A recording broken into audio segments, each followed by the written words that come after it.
Jaixo zanean, jaixo zan normal, partua eta dana oso ondo juntzan, eta gero denporiakin, hilabete batzu basauzia, pare bat hilabete, 3 hilabete, rebizioetan, hasi zean konturatzen, lepuan ezakala eukibia zaban indar guztixa. Dena danean normala eta benga betikoa, ez gara mugitzen. Baina gauza batzek desoreka sortzen dizunean, gauza interesgarria aparetzen dira.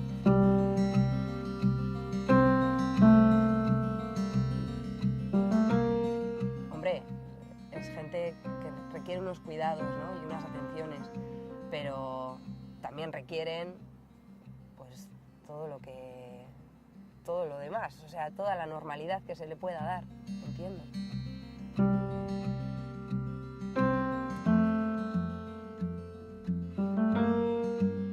En las aulas en las que hay niños con discapacidad, yo creo que los mayores beneficiados son el resto de los niños.